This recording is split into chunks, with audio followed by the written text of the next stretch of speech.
Right now on the Daily Debrief. Today is a day of power and strength. The case against the millionaire pedophile. Still going to be a rough road. Accusers speak as the judge closes out the criminal case cut short by apparent suicide. Also, charges dropped against a rap artist who fought back against a police officer with a history of lying. Plus, a judge agrees to a sentence for the former star of The Bachelor in a deadly Iowa crash. And how much coke do you think it would take to kill somebody? a spiked drink and charges of premeditated murder against a Florida CSI accused of killing a former police officer. The Daily Debrief recaps the day in court. It's Tuesday, August 27th.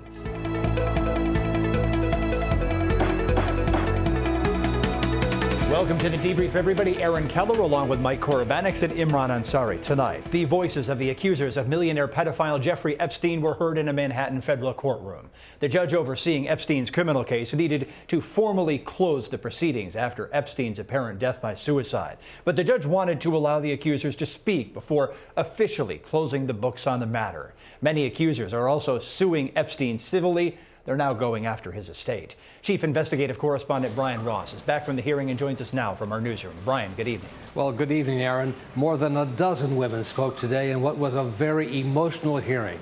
Several of them cried, some were angry. One called Epstein a coward for taking his life.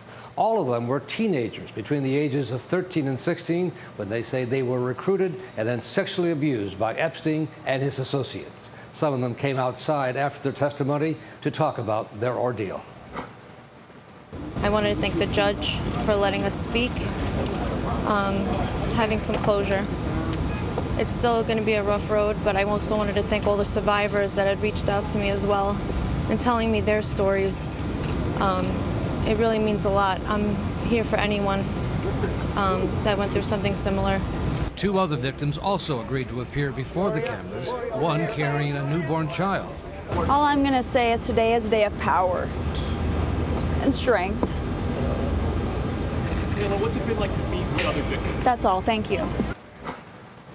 Judge Richard Berman said he wanted to make sure the women's voices were heard, something that was denied to them when Epstein first cut a sweetheart deal with federal prosecutors, cutting off a trial, and then again when he took his own life, ending the government's prosecution of him. But attorney Gloria Allred said that she's been assured by the U.S. attorney that the investigation is far from over.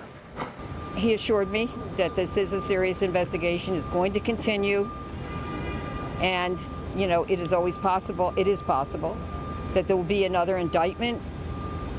You know, if, as, and when, that's not a quote, but I'm summarizing what he said, if, as, and when there's sufficient evidence for there to be an indictment.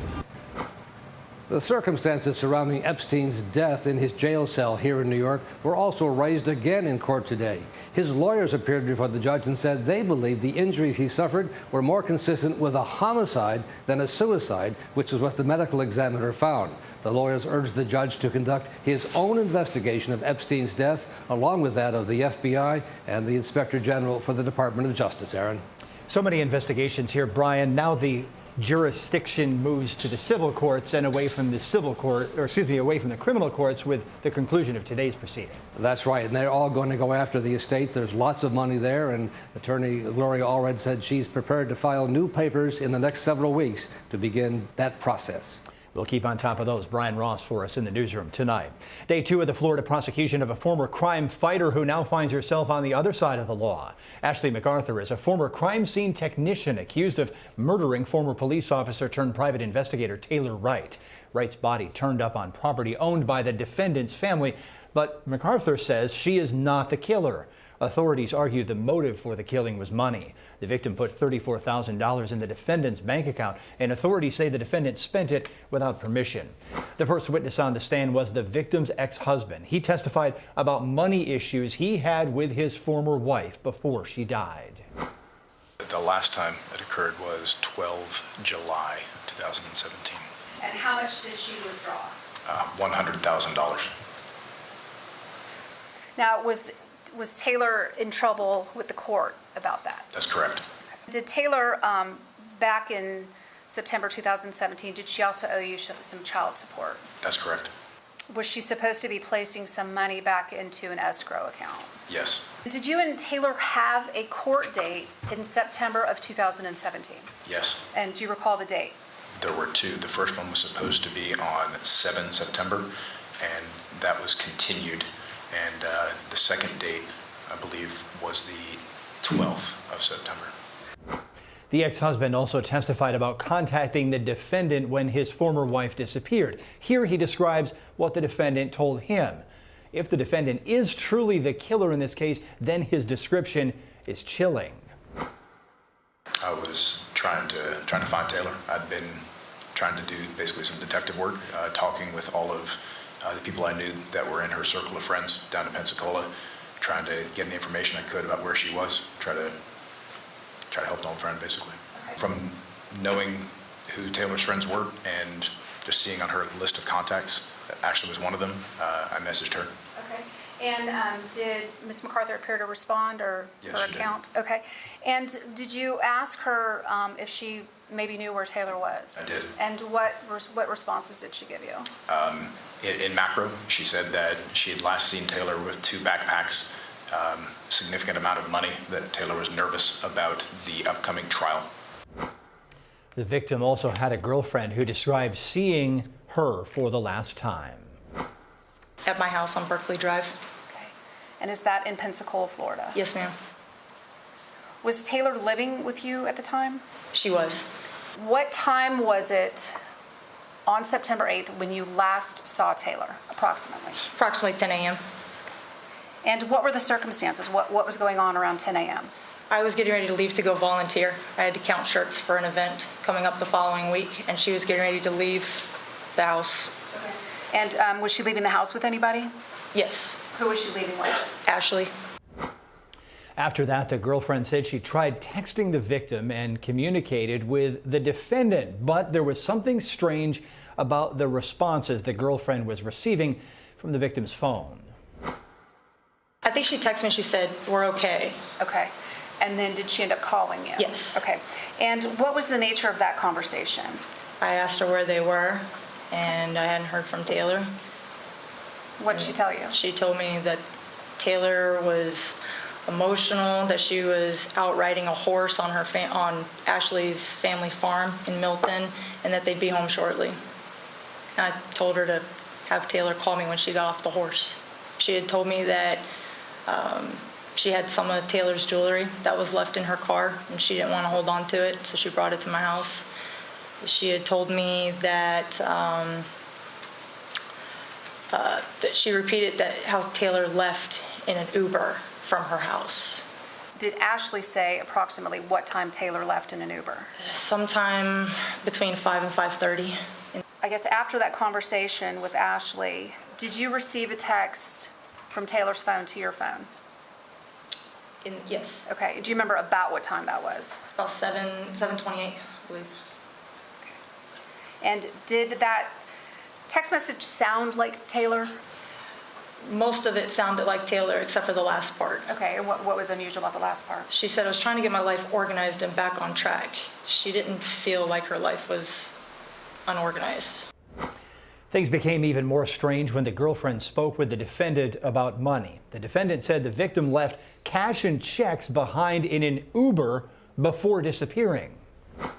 She said that Taylor left with 2 brown bags. She said that one of the bags had some of Taylor's clothing in it. Some had, the other bag had like papers in it and some checks. She said cash and checks. Did Ashley tell you something different later? She did. What'd she tell you? She said it was a brown bag and a black bag, or grayish bag. Okay. And then did you actually end up finding those bags? I did. Okay, and where were they? The blackish gray bag was found in Taylor's truck, and then the brown bag was found in my 3rd bedroom. Okay. And when you found them, did they have money or checks or clothing or anything in them? Clothing was in the bag that was in the vehicle. I don't know if no checks were found in a bag in the back bedroom. There was a check found, but not in that bag. Okay. Did you hear from Ashley after she left your home that night? I did. Okay. And what was the context of that contact? She texted me late in the evening. It was almost midnight. She sent me a screenshot of a text that she received from Taylor. And she just said, I'm sorry to text you so late. I just received this, thought that you might want to see it. Did that text message sound like Taylor to you? That one seemed very odd. And why did it seem very odd? Because she said court and the move was stressing her out. She was stressed with court. She wasn't stressed out about the move at all. She was very excited. During cross-examination, the defense noted that only the victim and the girlfriend who just testified had thumbprint access to the victim's phone. Two attorneys joining us tonight here on the Debrief, Imran Ansari and Mike Korobanek. So Imran, when you have a circumstantial case like this, you have to build it brick by brick, and that's what the prosecution is doing. So the narrative gets sometimes lost in these details, but that's really all the prosecution has. What's going on with these strange text messages? Well, you know, I think it's, again, for the prosecution's case, it's going to the circumstantial evidence, the totality of the evidence to show the motive, A, and the likelihood that the defendant had the victim's phone, was perhaps manipulating the victim's phone and sending these text messages to her girlfriend. It's all part of that larger circumstantial case that I think the prosecution, based on what we know, will have a successful time hitting home to that jury. And Mike Korobanek, when we have trial advocacy skills at play here, Imran made a great closing argument. The prosecutor can't quite link all those bricks together with mortar until the end. They have to take all the evidence and then make that bit of a jump to the argument. That's how it has to go. Well, it's always difficult because the jurors, you don't want to lose the jurors because you have to put it in at the end. You're basically saving your best for last, but you can't lose them along the way, and you got to keep the trial moving and interesting. Different color bags at play here, Imran. You know, is it black bags? Is it different colors? I mean, was that a potential lie from the defendant? Was that the insinuation we heard in there? And does it matter? So, in my opinion, I don't think that detail matters. I think the other things that we have in this case on the prosecution side will actually go to the meat and potatoes of whether they're going to get a conviction or acquittal. In this case, I think the circumstantial evidence does add up. The concrete, the video surveillance from Home Depot, the financial motive, I think it's strong, compelling evidence that the prosecution has on their side. And all these other little nuggets of evidence sort of slowly adding up as we watch this case go along here. Still ahead tonight here on The Debrief, we're going to bring you damaging testimony in this very trial. Did the defendant make it clear she wanted the victim dead? We'll talk about that. Plus, the criminal case against a Pennsylvania rap artist is officially dropped after an appeals court victory. That case and much more when we return here on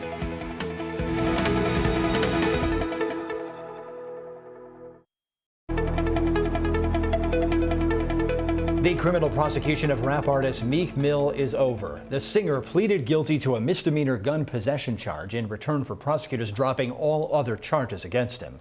Mill testified that he had a gun but denied pointing it at a police officer in a 2008 case, which kept him behind bars for 2 years and under the eye of law enforcement for many years following his release.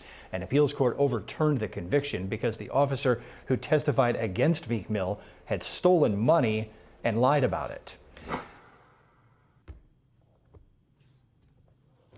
Probation and not drink any alcohol for a fatal crash which left a farmer dead. Souls pleaded guilty to leaving the scene after he crashed into a tractor late in the day in rural Iowa. Attorneys for Souls said it was an unavoidable accident, and they fought back against suspicion that Souls might have been drinking and driving. Souls must also pay $2.5 million to the family of the farmer who died. And now back to the trial of Ashley McArthur, where a prosecutor alleges that a former CSI killed a former police officer because of money. The defendant's ex-boyfriend testified that the defendant spent a lot of money on him. What was your business relation? What was the connection? She owned the jukebox that was in my building. And at some point, did you and Miss McArthur start a sexual relationship? Yes, ma'am. Okay. Did Ashley McArthur come up to your bar regularly? Yes, ma'am. How often would she come up there in a week? Every day. Was she paying the Gulf Power bill at Styx? She did a couple times. Was she buying supplies at Sam's Club for your business? Yes, ma'am, she did. Okay. In approximately August of 2017, did she buy you a motorcycle? I'm not sure the date, but yes, she did purchase a motorcycle. Did Miss McArthur also buy you a boat? Yes, ma'am.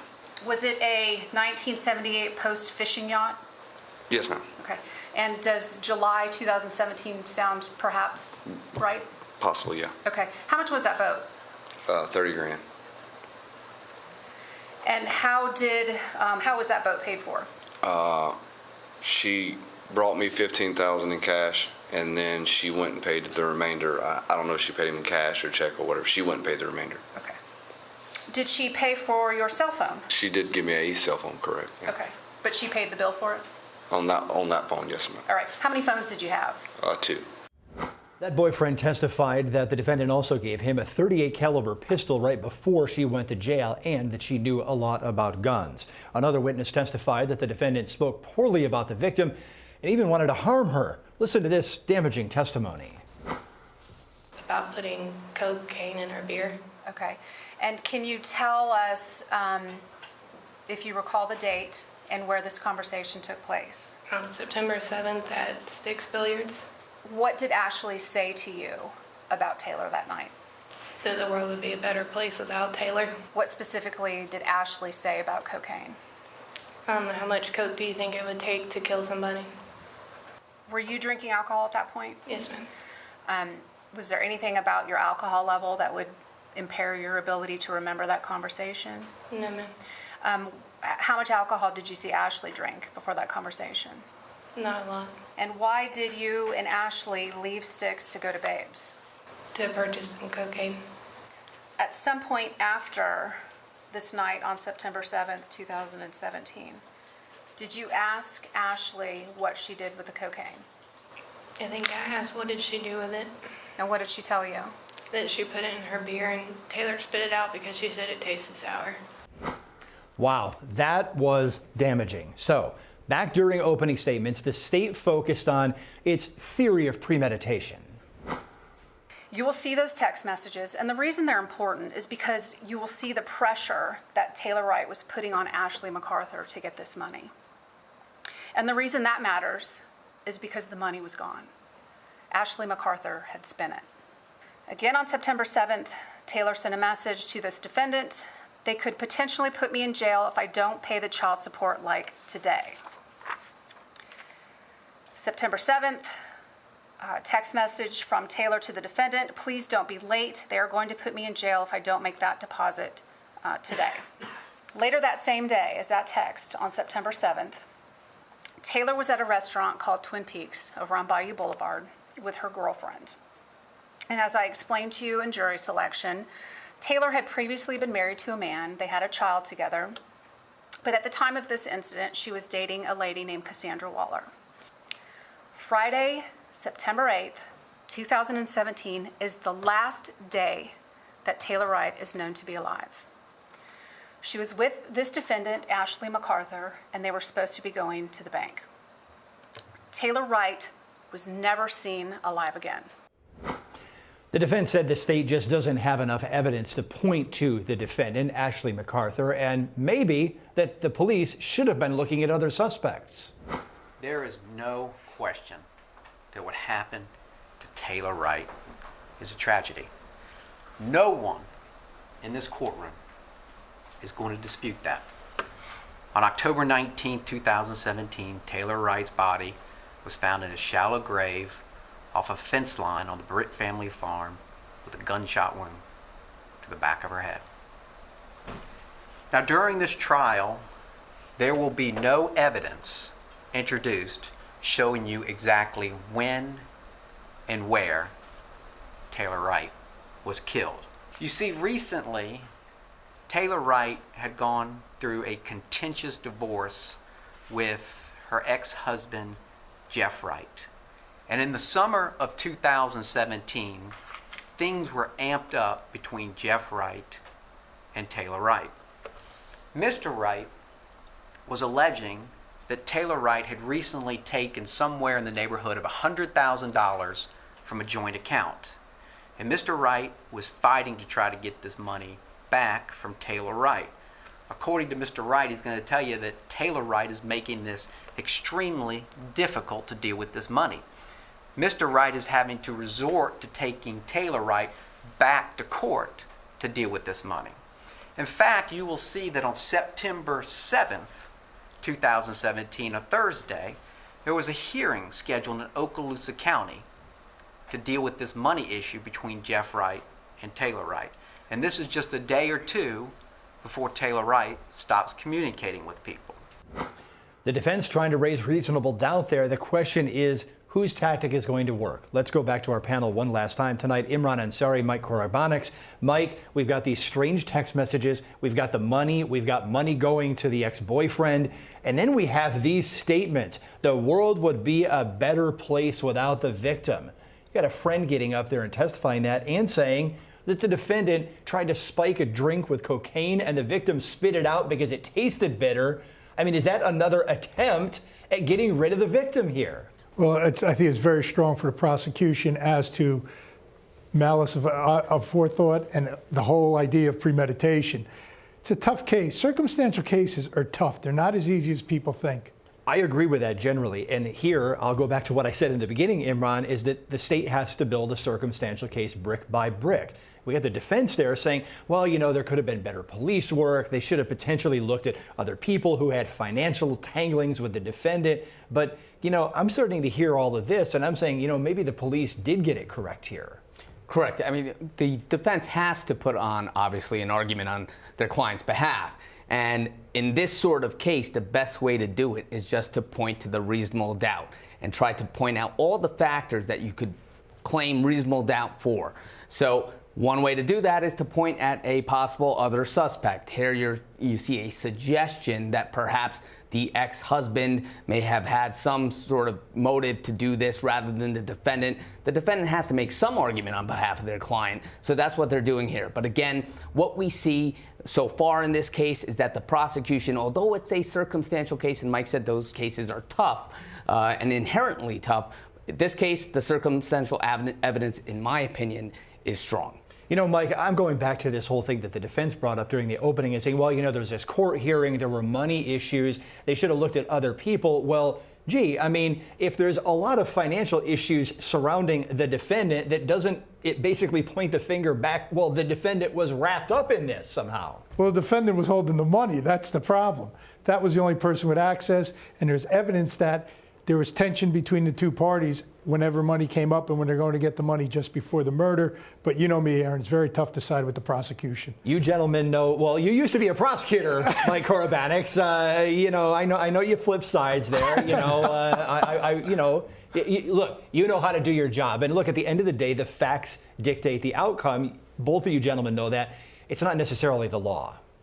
Right. You know, listen, the facts dictate the outcome, and also the court is a theater. So, you know, the law is the law, the facts are the facts, but it's also the delivery. So let's see what both these parties do on summation and how they argue the evidence. That's all of our time tonight. We'll see you tomorrow, folks.